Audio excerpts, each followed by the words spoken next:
আসসালামু আলাইকুম। Doctor consultancy থেকে আসাদুল্লাহ টিভি.বিডি ইউটিউব চ্যানেল থেকে আমি আসাদুল্লাহ কনসালটেন্ট আছি তোমাদের সাথে। এমবিবিএস ফোর্থ ইয়ার শেষ।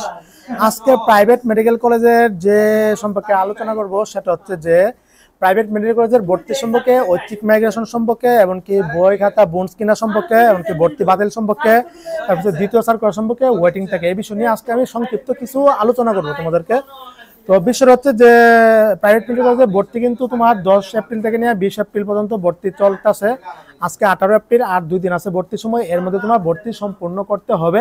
যদি সম্পূর্ণ না করতে পারো তাহলে কিন্তু আর ভর্তি হতে পারবা না, বুঝতে পারছো? তো অনেকে এবার জানানোর মতো প্রায় 80% স্টুডেন্টই মাইগ্রেশন করবে, ঐচ্ছিক মাইগ্রেশন যেটা। তো তুমি ভর্তি হওয়া যে মেডিকেল কলেজে তুমি ভর্তি হয়ে নাম এসেছে, এখানে ভর্তি হবে 1 লক্ষ টাকা দিয়ে। ভর্তি হওয়ার পরে তুমি চাইলে ঐচ্ছিক মাইগ্রেশন করতে পারো। আর যদি ঐচ্ছিক মাইগ্রেশন না করো তাহলে তখন তুমি চাইলে বাকি 12% মানে 60% যে টাকা আছে এই টাকাটা দিয়েও কিন্তু তুমি তোমার ভর্তি কার্যক্রম A to Z কমপ্লিট করতে পারো। কিন্তু অনেক মেডিকেল কলেজ ওই জিনিসটা চাইবে, আবার অনেকে চাইবে না। তো এটাকে বলে প্রাথমিক ভর্তি, যেটা 1 লক্ষ টাকা দিয়ে হয়। তারপরে মাইগ্রেশন রেজাল্ট দেওয়ার পরে তোমার বাকি টাকা তোমার দিয়ে দিতে হবে, বুঝতে পারছো? তো মাইগ্রেশন রেজাল্টটা কবে দিতে পারে? ধরো 20 থেকে নিয়ে 30 এপ্রিলের মধ্যে, এর মধ্যে তোমার মাইগ্রেশন রেজাল্টটা দিয়ে দিবে। কিভাবে দিবে? তোমার সিমের মাধ্যমে যে আবেদন যেটা করছিল তুমি, এই আবেদনপত্রে তোমার যে নাম্বারটা আছে এই নাম্বারে SMS আসবে উচ্চ স্বাস্থ্য অধিদপ্তর থেকে। নাম্বারটা অ্যাক্টিভ রাখবো, সুতরাং বুঝতে পারছো? তারপর হচ্ছে তোমার ভর্তি হওয়ার পর তুমি কি ভর্তি ক্যান্সেল করতে পারবা? হ্যাঁ, তুমি চাইলে ঐচ্ছিক মাইগ্রেশন যদি না করে থাকো এর আগ পর্যন্ত তুমি চাইলে ভর্তিটা ক্যান্সেল করতে পারবে। তখন 1 লক্ষ টাকা তোমাকে কলেজ ফেরত দিতে বাধ্য। আর যদি তুমি ঐচ্ছিক মাইগ্রেশন করছো, করার পরে তোমার কলেজ পরিবর্তন হওয়ার পরেও তুমি ভর্তি ক্যান্সেল করতে পারবা, অথবা কিন্তু তখন 1 লক্ষ টাকা ফেরত দিবে না। কিন্তু যদি ঐচ্ছিক মাইগ্রেশন পরিবর্তন না হয় তখন ওই কলেজে তোমার থাকতে হবে। এবং তুমি যদি চাও যে আমি না এই কলেজে পড়বো না, ভর্তি ক্যান্সেল করবো, ভর্তি ক্যান্সেল করতে পারবা, নীতিমালাতে লেখা আছে। কিন্তু 1 লক্ষ টাকা ফেরত দিবে না, অথবা ওই টাকা তোমার কলেজে তোমার এটা হচ্ছে কলেজের ব্যাপার। কলেজ চাইলে নিতে পারে, নাও নিতে পারে, দিতে পারে অথবা নাও দিতে পারে। এটা কলেজের সাথে ডিল করে নিবা, আলোচনা করে নিবা, বুঝতে পারছো? আরেকটা যে বিষয় সেটা হচ্ছে যে ঐচ্ছিক মাইগ্রেশন করার পরে যে কলেজে আসবে সেই কলেজে গিয়ে তোমার 60% টাকা দিয়ে ভর্তি হয়ে যেতে হবে। ওই কলেজের যে কলেজ আগে ছিল ওখান থেকে কাগজপত্র এমনকি 1 লক্ষ টাকা চেকের মাধ্যমে তোমাকে দিয়ে দিবে, অথবা কলেজকে পাঠিয়ে দিবে, তবে তোমাকে দিবে, বুঝতে পারছো? তোমাকে বলতে তোমার পরিবার, মা বাবা যারা আছে ওরা বুঝা টুজা নিয়ে নিবা। এটা হচ্ছে একটা সিস্টেম পদ্ধতি। আর মাইগ্রেশন হবে কি না হবে এটা হচ্ছে নির্ভরশীল করবে ওই তুমি যে কলেজগুলিতে দিছো ওই কলেজে কয়জন আবেদন করছে, ওই কলেজে কয়টা সিট ফাঁকা আছে। যারা আবেদন করছে ওদের মধ্যে আবার প্রতিযোগিতা শুরু হয়ে যাবে। ধরো ওই কলেজে সিট ফাঁকা আছে 10টা, কিন্তু ঐচ্ছিক মাইগ্রেশন আবেদন করছে 20টা, তখন কাদের নিবে? কোন 10 জনকে? ওই 20 জন থেকে ওই 10 জনকে নিবে যাদের পজিশন আগে, বুঝতে পারছো? সুতরাং তোমার পজিশন অনুসারে ওইগুলিতে ওই 4টা মেডিকেল কলেজ লাগবে যেগুলিতে তোমার হওয়ার সম্ভাবনা আছে, বুঝতে পারছো? একটা হচ্ছে তোমার ঐচ্ছিক মাইগ্রেশন কত তারিখ পর্যন্ত করা যাবে? ঐচ্ছিক মাইগ্রেশন হচ্ছে তোমার 20 এপ্রিল পর্যন্ত করা যাবে আপাতত, ধরে নাও। এটা কোথাও লেখা টাকা নাই, তবে যেহেতু ভর্তি কার্যক্রম 20 এপ্রিল পর্যন্ত, সুতরাং ঐচ্ছিক মাইগ্রেশন 20 এপ্রিল পর্যন্ত করা যাবে, এটা আপাতত ধরে নাও, বুঝছো? আর ঐচ্ছিক মাইগ্রেশন হচ্ছে তোমার ঐচ্ছিক মাইগ্রেশন কি দ্বিতীয় ঐচ্ছিক মাইগ্রেশন হবে? যেহেতু ওয়েবসাইটে লেখা ফার্স্ট মাইগ্রেশন, কারণ এটা আসলে বলা যাচ্ছে না। ধরো তোমার ঐচ্ছিক মাইগ্রেশন করার পর যে মেডিকেল কলেজ আসছে, এখন তুমি চাইলে ওই মেডিকেল কলেজে গিয়েও কি আবার মাইগ্রেশন করতে পারবে কিনা তুমি তোমার পছন্দ মেডিকেল কলেজে যাওয়ার আগ পর্যন্ত? এটা হতেও পারে, না হতে পারে, এটা তো বলা যায় না। নতুন এবার নিয়ম তৈরি হচ্ছে, কি না কি হয় জানি না। তো এই নিয়মগুলি অনেক বিরত তৈরি মানে কথা বলছে যে তো এগুলি তৈরি করা হয়। তো হতে পারে আবার নাও হতে পারে। তবে আমার ধারণার মতে যারা ওয়েটিং থেকে চান্স পাবে ওদের জন্য ওইটা দ্বিতীয় মাইগ্রেশন নাম হবে। যারা দ্বিতীয় সার্কুলার থেকে চান্স পাবে ওদের জন্য তৃতীয় মাইগ্রেশন নাম দিতে পারে, ওইটা হতে পারে আমার জানার মতে। তারপরে ঐচ্ছিক মাইগ্রেশন নিয়ে অনেক কলেজ ঝামেলা করতেছে। তোমারটা এটা কলেজ কিন্তু প্রিন্সিপাল অথবা ডিরেক্টর অথবা যারা ভর্তি না ওরা এটা ওনাদের কাছ থেকে যদি অন না করে দেয়, স্বাস্থ্য দপ্তরের যদি র্যাব মানে না পাঠায় অথবা অন না করে, তখন তুমি অনলাইনে আবেদন করতে পারবে না। অনলাইনে এটা তোমার শো করবে না কলেজ, বুঝছো? ওইটা সুতরাং ওই কলেজকে ঠিক মতো টাইটমেট দিয়ে চাপটাপ দিয়ে বলবা আমারটা আবেদন মানে করে দেওয়ার জন্য, মানে তোমার কলেজটা হচ্ছে তোমার অ্যাপ্রুভাল করে দেওয়ার জন্য, মানে তোমাকে অনুমতি দেওয়ার জন্য, অ্যাক্টিভ করে দেওয়ার জন্য, বুঝতে পারছো? তো এটা করে দেওয়ার পরে তুমি অনলাইনে আবেদন করতে পারবা। তুমি তাহলে নিজে করতে পারবা, কম্পিউটার ব্যবহার করতে পারবা, আমার হেল্প নিতে পারবা। আমি আজকে 2-3 জনের ঐচ্ছিক মাইগ্রেশন আবেদন করে দিয়েছি। আর আরেকটা যে বিষয় সেটা হচ্ছে যে বই খাতা বুনস কবে কিনবা অথবা অ্যাপ্রুন টেপ্রুন এগুলি কবে কিনবা? আরে বাপ, তুই এখন মেডিকেলে ভর্তি হয়েছে, এত আবেগ টাবেগ দেখবার দরকার নাই। অনেকে কালকে ফোন দিছে, আমার অনেক স্টুডেন্ট তো মেধা অসত্তর করে চান্স পেয়ে গেছে অলরেডি আলহামদুলিল্লাহ। পার্ক বি মেডিকেল কলেজে, পরে রংপুরের প্রাইম মেডিকেল কলেজে, এমনকি তোমার আদ্দিন উমেন্স মেডিকেল কলেজে অনেকে চান্স হয়েছে আলহামদুলিল্লাহ। আমার জানো যে 330 জন কিন্তু আমার স্টুডেন্ট, আমার চ্যানেলের সাবস্ক্রাইবার, আমার হোয়াটসঅ্যাপ গ্রুপের, ওরা চান্স হয়েছে। অভিনন্দন তোমাদেরকে। বাকিদেরও কিন্তু কালকে বাইবা আছে, সাভার এনাম মেডিকেল কলেজে কালকে বাইবা আছে। দোয়া রইল তোমাদের জন্য ইনশাল্লাহ, যেন চান্স হয়ে যায়। মোটামুটি সবারই চান্স হয়ে যাবে, 4টা থেকে একটা না একটা মেডিকেল কলেজে চান্স হয়ে যাবে। তো যারা ভর্তি হয়েছে অথবা মাইগ্রেশনের চান্স হয়েছে, এখন কি তুমি তোমার বই খাতা টাতা বুনস টুনস এগুলো কি কিনবা না? আগে কিনবা না, এটা হচ্ছে এখন কেনার দরকার নাই রে বাবা। আগে যে কলেজে তোমার ভর্তি হবে অথবা হবার একদম নির্ধারিত, তখন কলেজটা একটা লিস্ট দিবে কোন কোন বই কিনতে হবে অথবা কি কি। এই সাবজেক্টটা আপাতত বাদ, আমি এটা নিয়ে তোমার বই খাতা বুনস এগুলি সম্পর্কে আমি ডিটেল সুন্দর একটা ভিডিও তৈরি করবো, বুঝছো? ওইটা তোমার অপেক্ষা করো, ওই ভিডিওর জন্য এটা আমি কয়েকদিনের মধ্যে দিয়ে দিব, বুঝছো? এটা নিয়ে তোমার টেনশন করা লাগবে না। কিভাবে বই কিনবা, কোনগুলি কিনবা, কোনগুলি কিনতে হবে, কোনগুলি কিনতে হবে না, অ্যাপ্রন কোনগুলি কিনবা, কোনগুলি ভালো, ইস্তেতো লাগবে কি লাগবে না, ইস্তেতো লাগে না ফার্স্ট ইয়ার সেকেন্ড ইয়ারে। তো এরপরে তোমরা অনেকে নিবা, বুঝছো? ইস্তেতোটা তোমার ফিজিওলজিতে কাজে লাগবে, এখানে কিন্তু প্র্যাকটিক্যাল আছে ফিজিওলজির, ওইটাতে লাগবে। কিন্তু দামি ইস্তেতো মেস্তেতো এগুলি তোমার দরকার নেই। নর্মাল ইস্তেতো যেগুলো আছে এগুলি কোন কোম্পানি কোনগুলি কিনবা এগুলো আমি পরবর্তী ভিডিও তৈরি করবো, ওটা নিয়ে আমি সুন্দর একটা 2টা ভিডিও তৈরি করবো।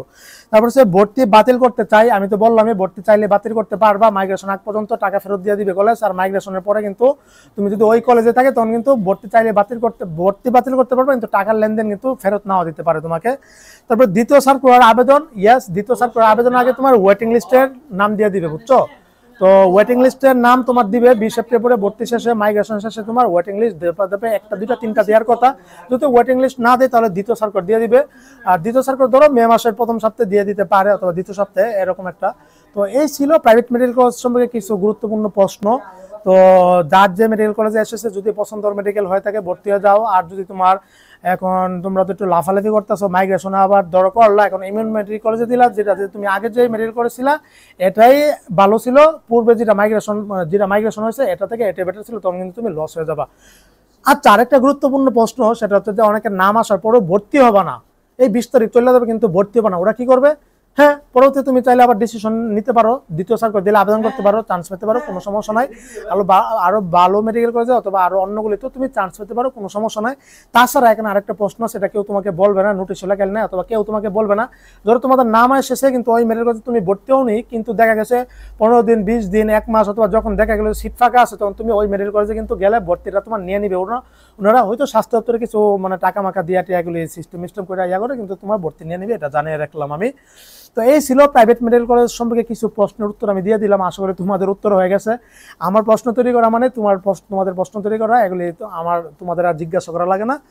তো ভর্তি হয়ে যাও, সমস্যা নাই, প্রাইভেট মেডিকেলে চান্স পেয়েছো। আবার অনেকে সেকেন্ড টাইম দিবা কি না দিবা এটা তোমার সিদ্ধান্ত, তোমার কনফিডেন্স উপর নির্ভরশীল করে।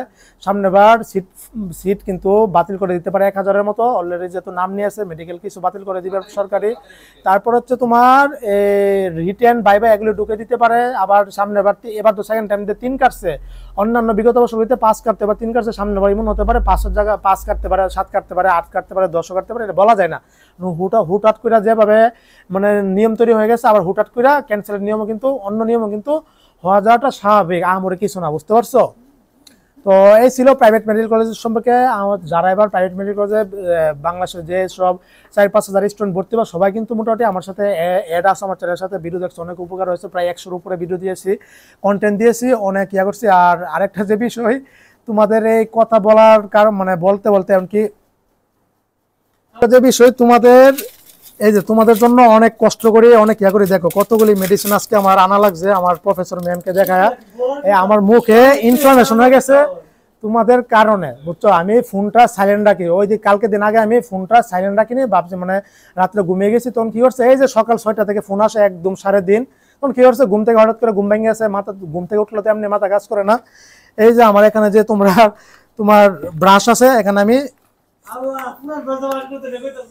এই যে পুরান ব্রাশ দিয়ে আমি ভুলবশত ব্রাশ করে ফেলছি, এটাতে হয়তো ব্যাকটেরিয়া ফাঙ্গাস টাঙ্গাস ছিল, তখন আমার মুখ ইনফ্লামেশন হয়ে অবস্থা খুবই করুণ হয়ে গেছে আজকে। আমার এটার খেয়াল নেই, ঘুম থেকে এই ক্যারের জন্য ফোন দিছিল, ফোন নিয়ে গেছে, এখন আমার মুখের ইনফ্লামেশন চরম পর্যায়ে চলে আসছে, আমার হাজার খানেক টাকার এই মেডিসিন কিনা লাগছে, বুঝতে পারছো? এই হচ্ছে অবস্থা। তাছাড়া আবার কি হয়েছে এখানে ইমন বা ইনফরমেশন হয়েছে, তোমরা যে ফোন টোন, তো আমি তো আসলে সবার ফোন রিসিভ করে হোয়াটসঅ্যাপে সিমে, এই যে কথা বলা লাগে দৈনিক আমার 3-4-5 ঘন্টা শুধু ফোনে কথাই চলে যায়।